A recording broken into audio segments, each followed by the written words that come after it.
여러분 안녕하십니까? 오늘이 토요일 오전 9시 55분을 가리키고 있습니다. 5분 전 10시를 가리키고 있네요. 이 점퍼가 어떻습니까? 아주 레드 정렬의 색깔, 빨간색 점퍼죠. 내가 유튜브 녹화를 위해 가지고 의상을 준비를 했습니다. 그래가지고 내가 예전에는 작업할 때 흔히 입던 티셔츠를 입고 했단 말이죠. 근데 이제는 너무 티셔츠만 입고 하니까 안 좋은 것 같아가지고 점퍼를 구입했는데 이 색깔별로 레드, 옐로우, 블루, 스카이 블루 이런 식으로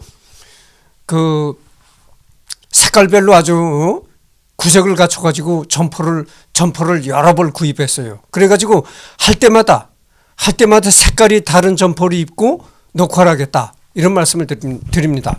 그래서 이 점퍼 색깔이 아주 다양합니다. 그래서 오늘은 이 레드 아주 붉은 정렬의 색깔 점퍼를 입고 이제 녹화를 하도록 하겠습니다. 물론 앵겔스 역시 여기서부터 할 차례죠. 물론 앵겔스 역시 제일 인터내셔널 내에서 다른 혁명가, 사상가들과 발언권 싸움을 벌이는 일이 많았다. 인터내셔널 내에서 종종 마르크스의 불독이라는 별명으로 조롱받기도 했으며 특히 미하일 바쿠닌과의 대립이 잘 알려져 있다. 이 인터내셔널이라는 모임에서 앵겔스가 뭐라고 놀림을 받았었냐면은 마르크스의 불독이다. 마르크스의 나팔수다. 이런 조롱을 받기도 했다는 겁니다. 그만큼 앵겔스의 인생이라는 겁니다. 내가 전번에도 얘기를 했잖아요. 마르크스가 수시로 손을 벌렸다. 앵겔스한테. 그럴 때마다 앵겔스는 큰 소리 안 하고 계속 돈을 보내줬는데 이렇게 앵겔스가 마르크스한테 돈을 보내주는 행위가 일생을 통해서 지속됐다 이겁니다. 그러니까 여러분 생각해 보십시오. 앵겔스는 부잣집에서 태어난 부잣집 아들이고 더군다나 부잣집 아들이 결혼까지 안 했으니까 평생 독신으로 살았으니까 여러분 독신으로 살면은 그렇게 돈 많이 쓸 일이 없는 겁니다. 부양할 가족도 없고 그러니까 그러니까 계속 마르크스한테 이제 돈을 송금해 준 겁니다. 그만큼 앵겔스는 마르크스를 위한 인생을 살았다 해도 과언이 아닐 만큼 이것도 입 놀리는 것도 마르크스를 선전하는 그런 식의 논리를 많이 폈다는 거죠.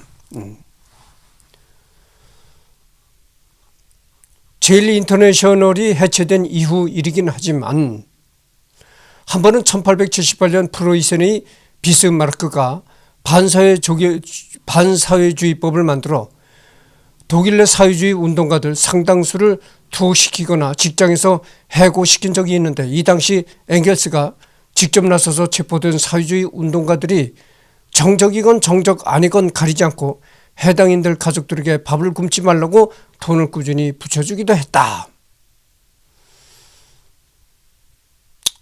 그러니까 프로이센 왕국의 비스마르크가 반사회주의법을 만들어 가지고 자기네 국가에서 이제 반정부 투쟁을 벌이는 반정부 사람들 그런 사람들은 이제 직장을 해고시키고 투옥시키고 막 그랬다는 거죠. 그러니까 직장에서 해고당하고 투옥시키고 하니까 이 사람들의 생활이 곤궁할 거 아닙니까? 거기에도 앵겔스가 투옥된 사람들의 가족 이런 사람들한테 이제 돈을 붙여주고 그랬다는 거죠. 말년 마르크스 사후에는 그가 미처 다 쓰지 못한 자본론의 2권과 3권의 원고를 정리하여 출판하는 일로 한동안 바쁘게 지냈다. 마르크스 사후 그가 남긴 원고들은 출처 인용이 전혀 정리가 안 되어 있고 마르크스의 글씨를 해독할 수 있었던 두 사람 중 한 명이었던 예니 마르크스는 이미 마르크스가 사망하기 이전 세상을 떠난 상황이었다. 예니와 엥겔스 역시 마르크스의 악필을 완벽하게 독해할 수 있는 게 아니라서 확실하지 않은 부분은 예전의 편지로 주고받은 기억을 더듬어가며 완성해 나가야 했다.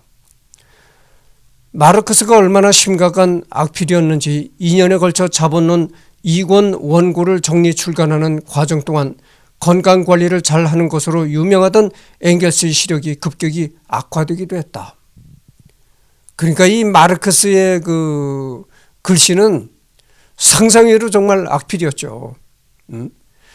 마르크스가 썼던 그 책을 마르크스의 글씨를 읽을 줄 아는 사람이 딱 두 사람이었다는 겁니다. 그러니까 이제 예니 마르크스라는 사람하고 엥겔스라는 사람하고 딱 두 사람만이 마르크스가 쓴 글씨를 읽을 수 있었다 그런 얘기예요. 근데 그 예니 마르크스라는 사람은 죽었고, 이제 마르크스가 죽은 후에 혼자 남은 사람이 이 세상에 혼자 남은 사람이 예니라는 사람은 죽었고, 이제 엥겔스 한 사람만 남았다고 하죠. 그래서 엥겔스가 그 마르크스가 생전에 썼던 그 자본론을 이제 엥겔스가 출판하려고 이제 전부 마르크스의 글씨를 읽어보는 겁니다. 읽어보는데 너무나 이 마르크스 그 글씨가 악필이 되어가지고 엥겔스마저도 굉장히 읽는데 어려움을 겪었다. 그래가지고 그 자본론을 출판하고 나니까 엥겔스의 시력이 급격하게 떨어졌다. 이런 얘기입니다. 그러니까 이 칼 마르크스가 얼마나 그 악필이었는지 알 수 있는 겁니다. 저는 진짜 우리말로 개발 세발로 그린 것 같은 그렇게 글씨를 썼다는 거죠. 의사의 처방 끝에 다행히 실명은 막을 수 있었다. 뒤이어 자본론 3권 출간까지 완료된 이후 엥겔스는 미국에서 익명으로 관광을 즐기며 마르크스의 악필과 씨름하며 악화되었던 건강을 회복하였다. 제2인터내셔널을 설립해 공산주의 운동에도 힘썼다. 말년의 주요 정당으로 등극한 독일 사회민주당을 적극적으로 후원하였다. 마르크스의 사유방식 전체는 어떤 가르침이라기보다는 방법이다. 그것은 이미 만들어진 도구마들을 제시하는 것이라기보다는 그것을 토대로 더 탐구할 수 있도록 도와주는 길잡이고 그런 탐색을 위한 방법이다. 사망하기 몇 달 전 엥겔스가 독일 정치 경제학자 베르노 존바르트에게 보낸 편지에서 1895년 8월 5일 식도암으로 세상을 마쳤으며 그의 유해는 화장되어 그의 유지에 따라 해저에 가라앉혀졌다. 저서로는 자연변증법, 가족 사유재산, 국가의 기원 등이 있다. 이런 얘기입니다. 그러니까 엥겔스는 1895년 8월 5일 식도암으로 세상을 하지겠다는 겁니다. 그리고 엥겔스의 시체는 화장되어 가지고 그의 유지에 따라 엥겔스의 유언에 따라 해저에 가라앉혀졌다고 합니다. 바다 밑에 깊은 바다 밑에 엥겔스의 그 시체가 화장된 그 가루가 깊은 심에 이제 가라앉혀졌다 이런 얘기죠. 그러니까 요즘 말로 하면은 그 해저장이 되는 겁니다. 해저. 왜 하필 이 지상에도 많고 많은데 하필 왜 깊은 바다에 자기 그 유골을 해달라고 했는지 어떻게 보면 그 깊은 바다라는 게 참 좀 그렇거든요. 그런데다 자기 유골을 그곳에다 내려보내달라 이렇게 했다는 건 좀 그렇습니다. 한국 사람의 생각으로서는 좀 그래요. 하여튼 사회는 마르크스 레닌과 함께 공산주의 3대 위인으로 추앙받았다. 소련이나 동독의 정치 행사를 보면 마르크스, 엥겔스, 레닌 3인의 초상화를 함께 배치한 경우가 많았다. 동독군 최종의 분대에 프리드리히 엥겔스 연대 이름이 붙었다. 우리가 그래서 여기 보면 이 그림이 뭡니까? 이 그림이 어떤 그 소련에서 어떤 그 국가의 공산주의 어떤 그 행사가 있었던 것 같죠. 그 붉은 깃발을 들고 이렇게 이제 한 겁니다. 여기 그림에 보면 세 사람이 나왔어요. 마르크스, 엥겔스, 레닌 이 세 사람이 나온 겁니다. 왜 이 세 사람을 세트를 보느냐면은 마르크스와 엥겔스는 공산주의 이론을 세운 사람입니다. 공산주의 이론을 세웠지만은 이 사람들은 어떻냐면은 이 마르크스와 엥겔스가 살았던 당시에는 왕국이었어요. 왕국. 그러니까 왕이 통치라는 국가에 살면서 이제 공산주의 사상을 세웠다 이거죠. 그러면서 이 사람들이 마르크스와 엥겔스가 주장했던 건 그겁니다. 왕정과 투쟁하는 겁니다. 그러니까 왕이 다스리는 국가와 투쟁하는 그런 거였거든요. 그런데 이 레닌이라는 사람은 마르크스와 엥겔스와는 달리 단순히 왕궁에서 왕이 다스리는 나라에서 투쟁하는 걸 넘어서서 혁명을 일으켜가지고 공산주의 국가를 건설한 것이 레닌이다 이거죠. 공산주의를 건국한 사람이 레닌이다 이거죠. 그러니까 마르크스와 엥겔스하고 레닌은 근본적으로 차원이 다른 겁니다. 거듭 얘기하지만 마르크스와 엥겔스는 공산주의 이론을 세우고 기존의 그 왕이 통치하는 국가에서 하나의 그냥 투쟁하는 그런 일만 했지만 레닌이라는 사람은 직접 혁명을 일으켜가지고 러시아의 왕정을 뒤엎고 공산주의라는 소련 공산주의 국가라는 소련을 건국한 사람이 레닌이죠. 그렇다는 걸 말씀드립니다. 그래서 이 공산주의라고 하면은 항시 이 세 사람을 세트를 봐야 되는 거죠. 그래서 지금은 내가 엥겔스를 하고 있잖아요. 이 엥겔스가 끝나면은 그 다음에 누구를 해야 되겠습니까? 뻔할 뻔치 아니겠어요. 레닌을 해야 되는 겁니다. 그래서 엥겔스가 끝난 다음에 바로 또 소설가라든지 이런 사람을 하면은 맥이 끊어지는 겁니다. 그러니까 엥겔스가 끝난 다음에 바로 레닌으로 또 이제 돌입하도록 하겠습니다. 영양, 산업화 이전 소작농들은 식물처럼 조용한 삶 속에 안주했다. 그리고 산업혁명이 없었더라면 그런 생활에서 결코 깨어나지도 못했을 것이다. 엥겔스에 따르면 노동계급은 농촌에서 쫓겨나서 멍한 전원 생활에서 깨어나 공장에 떠밀려 들어간 다음에 프롤레타리아로서 존재 이유를 자각하게 된다. 이 부분이 엥겔스가 공산주의 전위대로서 프롤레타리아의 역사적 기능을 처음으로 설명하는 대목이다. 노동자들이 농민과 다른 역할을 할 수 있는 본질적인 이유는 도시에서 비참한 생활을 영위하기 때문이다.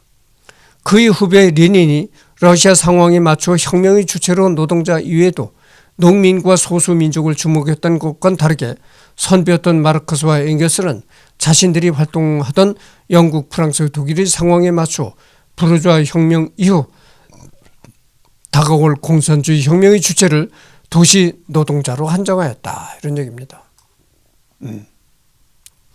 그러니까 엥겔스가 어떤 계층을 중요시 여겼냐면 도시의 근로소득으로 살아가는 도시의 근로노동자를 투쟁의 계급으로 봤던 겁니다.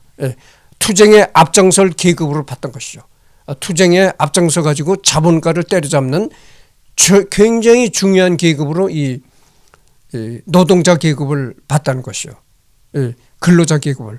여기 나오는 게 뭐냐면은 이 농촌에서 농사 짓는 사람들은 투쟁할 그런 그 생각을 갖지 못한다는 겁니다.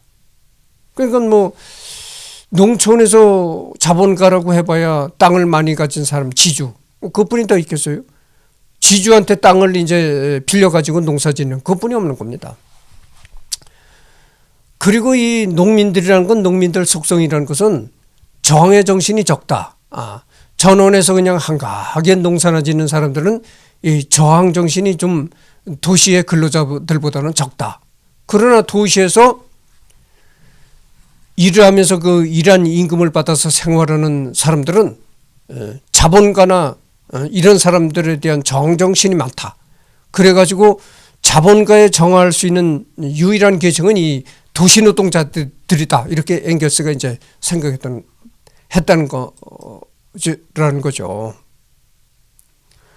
또한 성적 자유를 주장하던 샤를 프릴레의 영향으로 가부장제에 대해 크게 비판했으며 생애 말년에는 미국의 인류학자 루이스 H. 모건과의 교류를 바탕으로 써서 가족 사유재산 국가의 기원에서는 인류는 본래 목의 사유였으나 농업혁명을 통해 북의 사유로 바뀌었다는 이론을 최초로 주장했다. 그는 또한 마르크스주의를 적용해 유산계급 혹은 소생산자 계급 남성이 여성 억압의 원인을 남성이 재산을 가지고 있기 때문에 그 재산을 확실히 자기 자식에게 상속하고자 여성을 지배하는 방향으로 행동하기 때문이라고 보았으며 따라서 그에 대한 해결책을 상속할 재산 자체가 없는 노동계급에 의한 사회혁명을 통해 사적 소유를 철폐하는 것으로 보았다. 그의 주장은 마르크스의 페미니즘의 이론적 근거가 된다. 여러분 그 레닌이 말이죠. 레닌이 이 왕이 통치하는 러시아 왕정을 뒤엎고 공산주의 소련을 이제 건국한 사람이 레닌이거든요. 그래서 레닌이 혁명을 일으키기 전에는 그 러시아라는 건 왕이 통치를 하던 국가였고 그때의 러시아도 농업 국가였어요. 우리나라처럼 전통적인 농업 국가였다가 이제 그 레닌이라는 사람이 이제 그 러시아의 황제를 엎어버리고 소련으로 이제 국가 명칭을 바꾸고 공산주의를 실행하게 되던 거죠. 엥겔스는 다가올 공산주의 체제에서는 남녀 양성의 관계가 변혁될 것이라면서 공산주의는 사적 소유를 폐기하고 아이들을 공동체적으로 교육함으로써 아내는 남편에게 의존하고 자녀들은 부모에게 의존하게 되는 구조가 허물어질 것이라고 주장하였는데 이러한 그의 주장은 소련의 피오네르 형성 이외에도 공공타가소 및 보육제도 확립에 직접적인 영향을 주었다. 다만 레닌 이후에 집권한 스탈린의 경우 성문화나 가족 문제에 관련하여 레닌이나 엥겔스에 비해 더 보수적인 입장이었고 스탈린 시대 이후 소련은 낙태나 사실혼, 동성연애 문제에 관련하여 소련 초창기보다 보수적인 정책을 취하게 되었다. 그래서 그 레닌이 그 말이죠. 소련이라는 국가를 건국하고 나서 이 공동체 생활을 중요하게 생각했다 이겁니다. 그래가지고 이 소련에서 태어난 애들 있잖아요. 애들도 어렸을 때서부터 이 공동체 생활을 시켰다는 겁니다. 그러니까 원래 이 공산주의라는 것은 말이죠. 니께 내께가 없는 거예요. 니꺼 내꺼 이렇게. 그러니까 그런 상황에서는 어떻게 되겠습니까? 뭐 개인주의라든가 이런 거는 발을 붙일 수가 없는 겁니다. 개인주의라는 건 개인주의적 사고방식이라는 건 발을 붙일 수가 없는 거고 개인은 공동을 위하여 희생되어야 되는 거죠. 그러니까 뭐 개인주의 이런 거는 생각할 수 없는 겁니다.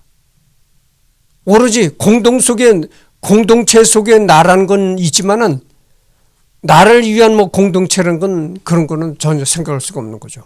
그리고 어렸을 때서부터 이 공동체에 반드시 소속돼야 된다. 이렇게 공동체 의식을 주입을 했다 이겁니다. 그러니까 우리가 뭐 개인주의다 이런 그 생각들은 이런 생각이나 사상은 아예 이 공산주의에서는 가질 수가 없는 겁니다. 그럼 뭐 개인주의라는 이런 사상이라는 거는 자본주의 사회에서나 그런 게 통용이 될 수 있는 사상이지 6.8 혁명에 끼친 그의 영향 역시 간과할 수 없다. 엥겔스는 평등주의자도 국가통제주의자도 아니었다. 그의 최종 목표는 전지구적 차원의 계급투쟁이 변증법적 과정을 거쳐 정점에 도달하는 것이었다. 그러면 국가는 소멸되고 인류는 해방되며 노동자들은 인간으로서 저마다 타고난 모든 능력을 발휘하고 성적 자유를 누리는 낙원을 맞게 된다. 엥겔스가 목표하던 사회, 즉 억압과 제약의 왕국에서 자유의 왕국으로 도약하는 것이 바로 6.8 혁명의 이상이기도 했다. 자유. 공산주의 목표가 바로 그거라는 겁니다. 자유의 왕국을 건설한다는 거죠. 그러니까 노동자 농민이 이 자본가들한테 이렇게 구속을 당하는 게 아니라 자본가를 없앰으로써 노동자 농민들은 진짜 이 세상의 주인이 되는 자유의 그 꿈 같은 세상을 맛보게 된다는 게 바로 공산주의라는 거죠. 그러나 그게 실행이 됐습니까? 여러분들 오늘 공산주의를 보십시오. 오늘날 공산주의나 사회주의 국가를 봐라 이런 얘기예요. 중국의 공산당이 중국 공산당 시진핑 정치를 여러분들이 볼 수 있잖아요. 김정은 정치도 볼 수가 있잖아요. 그러면 북한의 김정은 정치나 중공의 시진핑이가 노동자 농민을 위한 정치를 한다고는 하지만 말로는 그렇게 떠들지만 거기 진짜 노동자 농민이 있습니까? 노동자 농민이 뭐 나라를 다스리는 중추적인 역할을 합니까? 아니잖아요. 이 공산주의자들이 말로는 노동자 농민이 이 세상의 주인이 되는 세상을 만든다고 했지만 그거는 말뿐이고 오히려 공산주의 사회에서 노동자 농민이 오히려 자본주의 사회보다 더 착취당하고 비참한 생활을 하는 거예요. 여러분들 북한을 보십시오. 북한의 노동자 농민이 얼마나 착취를 당하고 있는가. 그게 뭐 노동자 농민을 위한 세상을 만든다는 건 이 정말로 속된 말로 쌍욕을 한다면 개소리에 불과한 얘기죠. 오히려 이 자본주의 국가가 노동자 농민을 위한 세상이 되는 겁니다. 그렇잖아요, 여러분들. 아니 대한민국을 보십시오. 대한민국이 어디 뭐 노동자 농민이라고 착취당하거나 불이익을 받거나 그런 게 있습니까? 아니 노동자 농민도 뭐 국회에 가서 국회의원도 출마하고 그러잖아요. 예전에 정의당인지 거기에 농민 시골에서 농사 짓던 사람도 국회의원이 되고 그랬었잖아요. 그런데 공산주의가 그렇게 될까요? 여러분 북한을 보셔. 북한이나 중국을 보셔. 노동자 농민은 저렇게 핍박을 받는 겁니다. 그게 그러니까 공산주의라는 거는 노동자 농민을 위한 그 통치를 하는 정치다. 이런 거는 정말 개소리에 불과한 거고 주둥아리 놀림에 불과한 거다 그 말이죠. 엥겔스는 행복한 인생을 열망했고 개성을 열정적으로 옹호했으며 사람들이 모여서 허심탄회하게 교류하는 장으로서 문학, 미술, 음악의 가치를 높이 평가했다. 이것이 바로 스탈린주의자들이 그를 스승으로 삼으면서 가려진 그의 진면목이었다. 여러분, 공산주의라는 게 뭡니까? 공산주의라는 거는 원래 개념적으로 본다면은 공동체 생활을 중시하는 게 공산주의인 겁니다. 똑같이 생산을 하고, 그래서 똑같이 생산해서 거기서 이제 자본을 만들고 생산의 결과로서 만든 자본을 똑같이 나눠 갖는다 이거죠. 공동으로 생산에 참여했던 사람들이 똑같이 나눠 갖는다. 이게 공산주의인데 그렇습니까? 그게 아니잖아요. 오늘날 내가 북한이나 중국 얘기를 자꾸 합니다만은 오늘날 북한을 보십시오. 김정은이가 김일성 집안의 김씨 일가가 북한을 사유화하고 있는 거예요. 자기 걸로, 자기 소유물로 만들었다 이거죠. 그런 여러분들 대한민국 보십시오. 대한민국 대통령이 대한민국을 사유했습니까? 아니잖아요. 대한민국 윤석열 대통령이 대한민국을 자기 개인 소유물로 만들었습니까? 아니잖아요. 문재인이가 대한민국을 자기 소유물로 만들었습니까? 아니잖아요. 노무현이가 대한민국을 자기 소유물로 만들었습니까? 아니잖아요. 근데 북한은 김씨 일가가 전 북한을 자기 소유물로 만들었다 이거예요. 북한 전국 땅은 다 김정은이 소유물이고, 전 국토는 다 북한의 전 국토는 김정은이 소유물이고, 북한의 이쁜 여자는 전부 김정은이의 소유물이고, 다 이렇게 소유물이 된 겁니다. 그러니까 오늘날 뭐 공산주의가 이렇게 뭐 이론을 만들고 어찌 얘기할 때는 참 그 이상적이라고 할 만큼 좋은 얘기를 했지만, 오늘날 공산주의가 된 거 봐라. 참 개판이요. 오히려 노동자 농민을 천대하고 멸시하고 노예화시키는 그런 꼴이 되어버렸다. 그리고 또 대대로 이렇게 세습되어 나가는 왕의 국가가 되었다. 참 웃기는 얘기죠. 러시아 혁명에 미친 영향, 러시아 혁명이 서구 프롤레타리아 혁명의 신호탄이 된다면 서로 보완이 될 수 있고, 현재 러시아의 공동체적 토지 소유는 공산주의 발전의 출발점이 될 수 있다. 이것이 이제 1882년 자본론에 쓰여진 글이라는 겁니다. 상술한 것처럼 마르크스와 엥겔스는 프롤레타리아 혁명은 산업화와 경제발전이 어느 정도 완료된 상태에서 가능하다고 보았었다. 그래야 계급의식과 계급투쟁이 발전하고 여타 변혁의 조건도 성숙해지기 때문이다. 후대의 마오주의와는 정반대로 마르크스와 엥겔스는 농촌 형태의 공산주의에 대해 말도 안 되는 소리라는 입장을 보여왔다. 두 사람은 아시아의 농촌 공동체는 동양적 전제주의 부산물이며 사회주의를 향한 세계적 차원의 진군에 장애물이 되는 시대착오라고 강력히 비난했다. 같은 맥락에서 마르크스는 러시아 제국을 후진적인 자급자족 경제를 가진 나라로 평가하였고, 서구에 앞서 먼저 프롤레타리아트 혁명이 일어날 나라로 보지 않았었다. 이런 얘기입니다.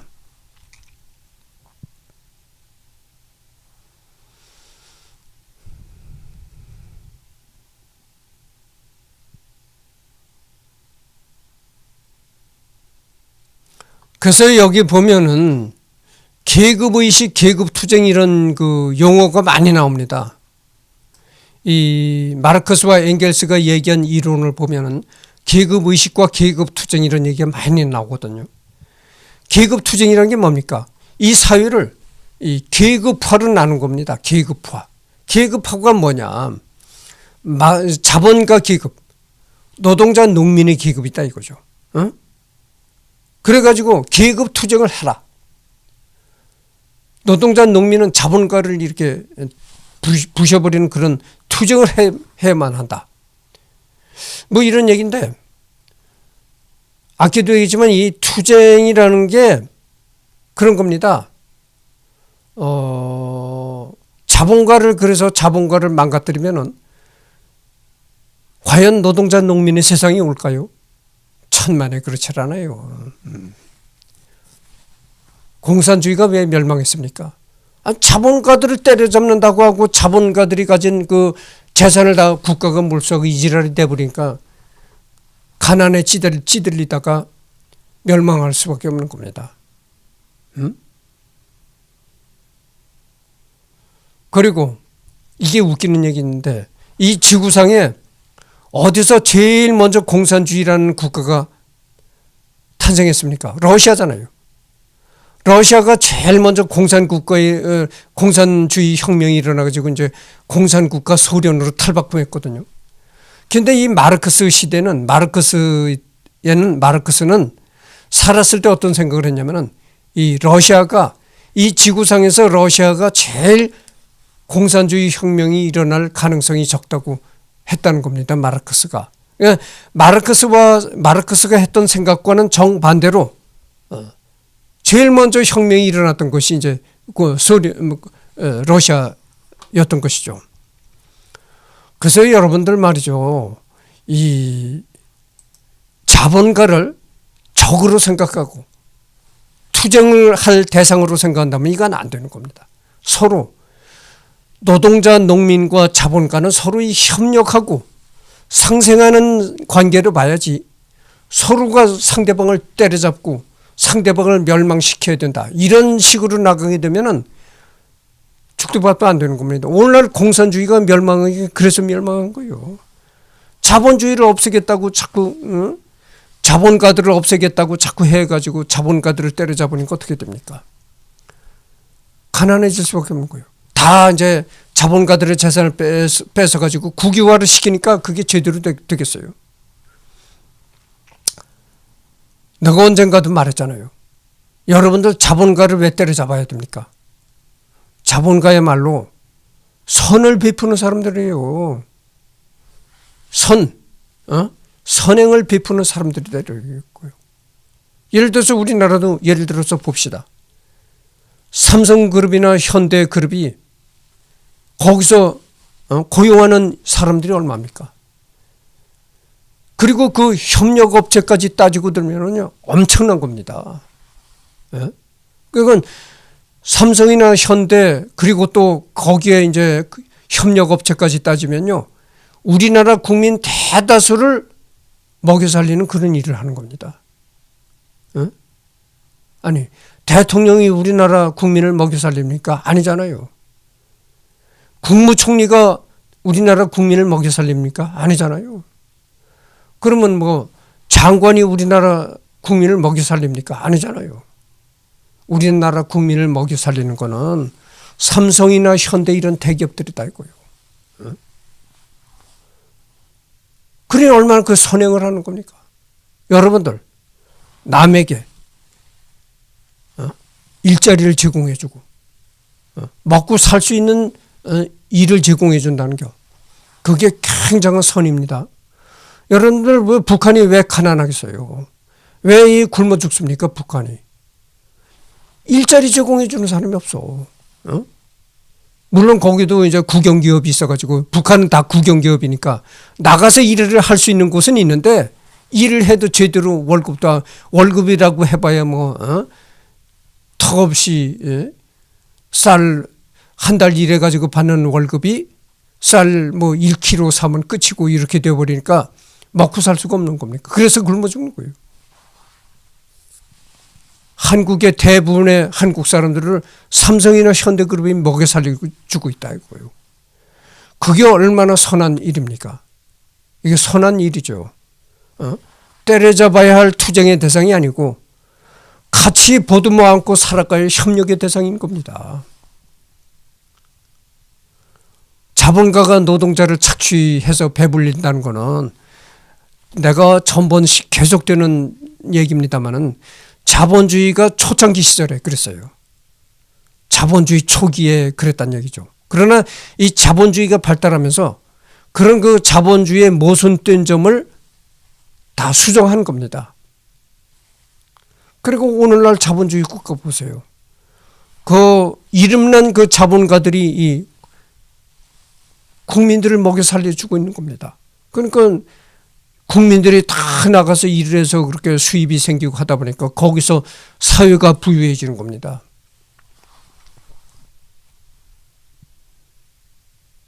그러니까 살아갈 길이 열리는데 북한은 그게 아니다 그런 거죠. 그러니까 굶어 죽는 상황까지 다다르고 이러는 거예요. 그래서 여러분들 이 자본가를 자꾸 좋지 않게 보고 자본가들을 때려잡아야 한다. 투쟁해야 된다. 이런 거는 좋지 않은 겁니다. 같은 우리와 같은 협력의 대상, 같이 이렇게 협력해서 같이 살아갈 수 있는 이 대상이 자본가다. 이렇게 생각을 해야 되는 겁니다.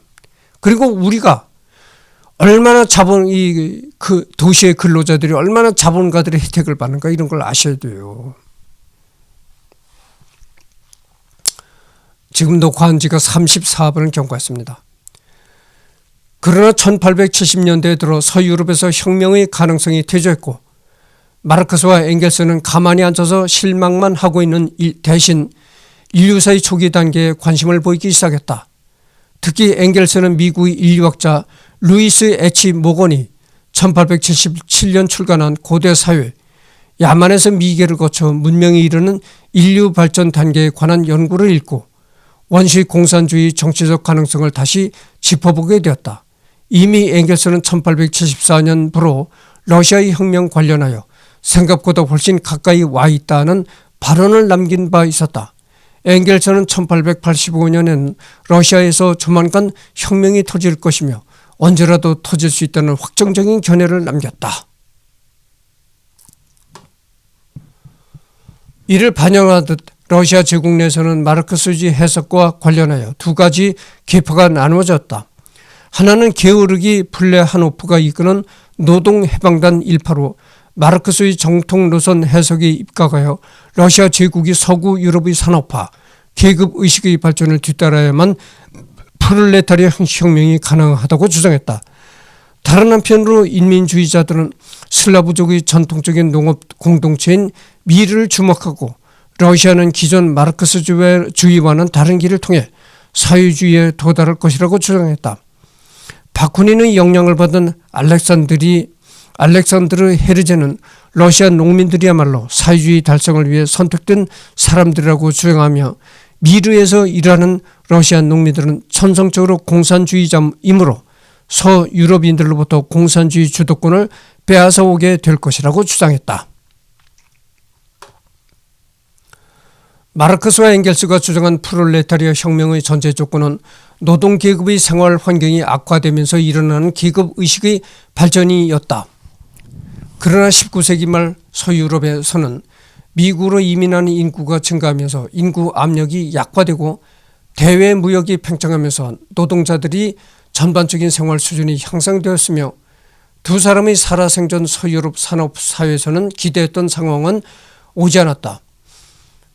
노동계급의 생활 환경이 급격히 악화되면서 계급의식이 급속히 발전하고 계급투쟁이 활발해지는 상황은 19세기 말 서유럽 대신 1차 대전 당시 러시아에서 일어났다. 레닌은 수도 상트페테르부르크와 모스크바, 키이우, 리가를 중심으로 노동자 계급이 성장했지만 그 이외의 국토 대부분 지역에서 농업 인구가 우세했다. 이러한 배경하에서 블라디미르 레닌은 플레하노프의 견해와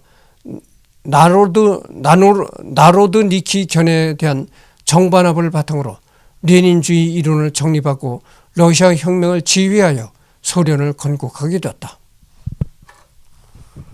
여기 보면 이제 상트페테르부르크가 예전에 이제 레닌그라드라고 이름을 붙였던 곳입니다. 이제 공산주의 소련을 건국한 레닌의 이름을 붙여가지고 레닌그라드라고 했었는데 소련에서 이제 공산주의가 무너짐에 따라서 이름을 변경시켰던 것이죠. 그 다음에 모스크바, 키이우. 여러분들 키이우라는 곳은 지금의 우크라이나입니다. 근데 예전에 이 키이우도 소련에 속했던 것이죠. 이렇게 됩니다. 러시아 혁명 관련한 마르크스와 엥겔스의 예상 중 한 가지는 맞고 한 가지는 틀렸다. 두 사람은 러시아 농민들이 부르주아적 소규모 자영농이라는 중간 단계를 거치지 않고 좀 더 높은 단계 사회 형태로 올라갈 수 있다고 주장했지만 표트르 스톨리핀의 농업개혁으로 러시아의 전통 농민 공동체는 붕괴되었고 자영농 분홍 계급이 출현하게 되었다. 다른 한편으로 엥겔스는 다음과 같은 말도 남긴 바 있다. 50만 지주와 8천만 소작농들을 새로운 계급으로 바꾸려면 끔찍한 고통과 혼란을 겪을 수밖에 없다. 역사는 잔인한 여신이다. 역사의 여신은 수많은 시체 더미를 밟고 전진한다. 전쟁에서만 그런 것이 아니라 평화적인 경제적 발전의 경우에도 마찬가지다. 후일 러시아 혁명에 뒤이은 스탈린의 5개년 개발 계획, 농업 집산화를 예견한 듯한 섬뜩한 예언이었다. 내가 이 자본가들을 때려잡아서는 안 된다 이런 얘기를 했잖아요. 그게 내가 이 얘기를 하겠습니다. 자본가들이 자꾸 기업을 육성해서 돈을 벌어야 하다못해 떡고물이라도 얻어먹을 게 생긴다 이거예요. 아래 자꾸 불을 떼서 아랫목이 뜨끈뜨끈해져야 그 뜨끈뜨끈해지는 기운을 받아서 운목까지 더불어서 이제 살아갈 수가 있지. 아랫목이 냉골인데 냉골이면은 운목에서는 얼어 죽는 겁니다. 그러니까 자본가들이 자꾸 돈을 벌고 이래야만 이 사회가 훈훈한 훈기가 돌아가고 돈이 돌고 이래서 살아갈 길이 열리는 것이죠.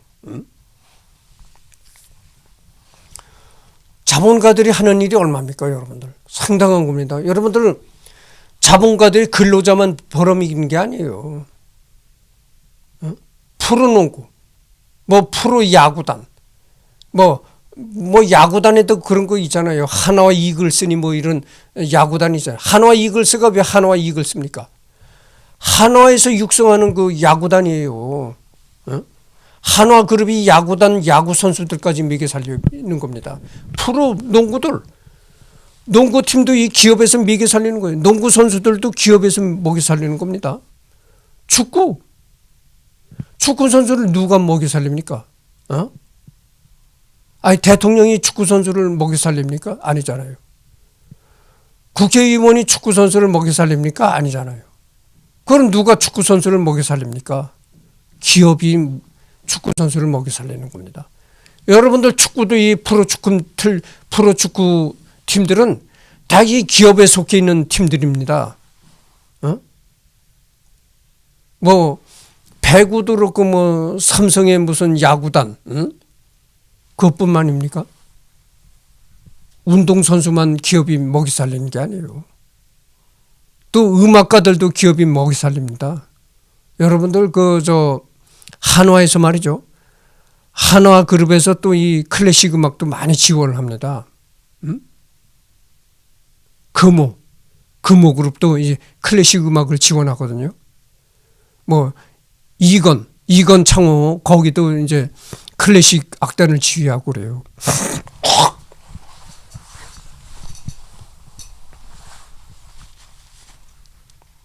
여러분 클래식 악단은 뭐 흙파 먹고 악단이 유지가 됩니까?